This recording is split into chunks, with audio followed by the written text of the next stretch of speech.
This video is about running SQL queries in a database from R. We can interact with the data in a database that we've made a connection to, and we're starting where we left off last time, in a couple of different ways.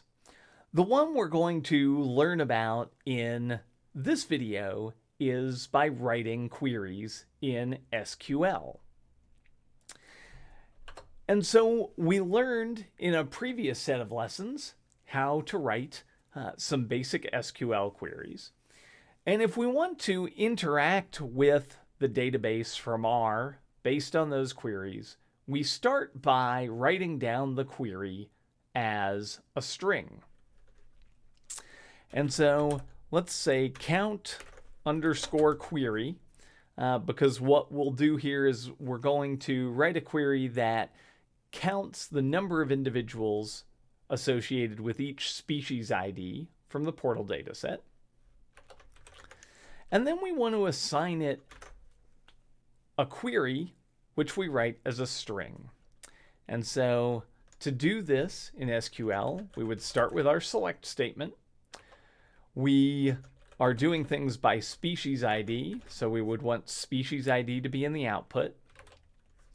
And then remember that when we're doing group by and summarize type statements, we do that summarizing step in our select statement in SQL. And so we'll use the count function and then have it count asterisk. So we count each row associated with the species ID.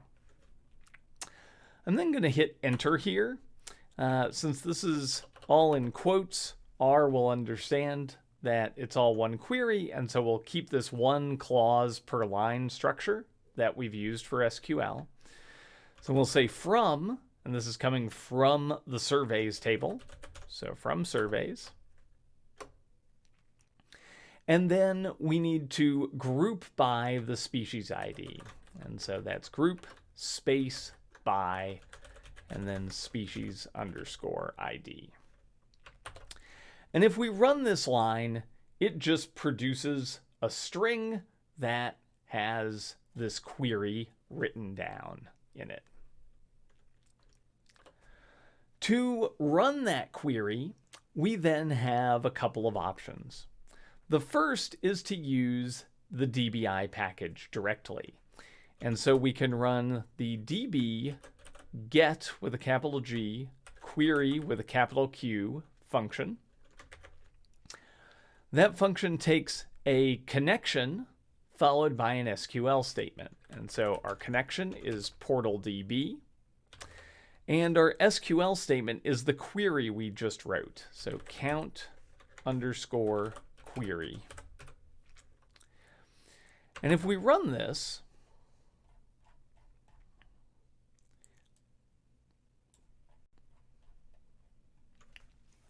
that query will get run in the database. The counts for each species are totaled, and then it will get returned to R as a data frame.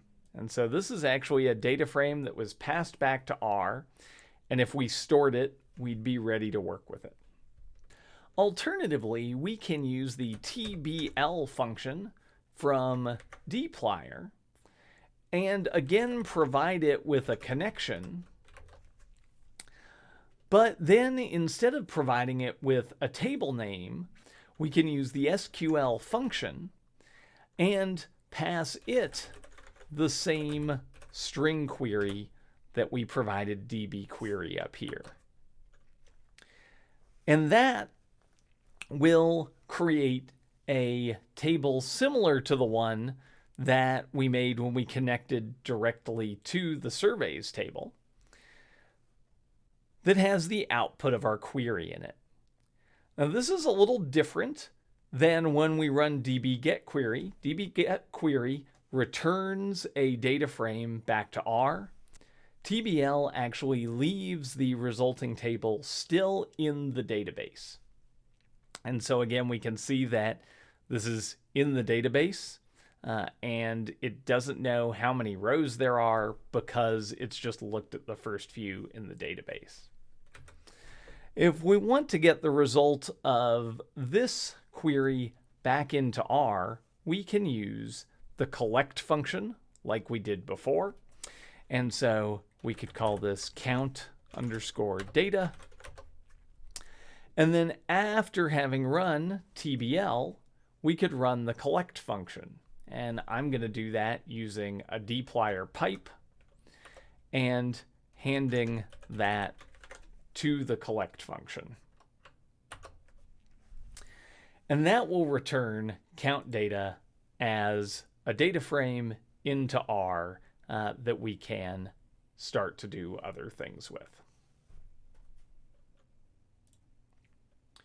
So that's how you run queries in the database by writing SQL and then get the results back. We can either run db_get_query with the connection and just the string for the query, and it will bring back a data frame with the results of that query. Or we can use the TBL function from dplyr with a connection and then run the SQL function on this string. That will store the result in the database, and then if we want, we can bring it back into R using the collect function.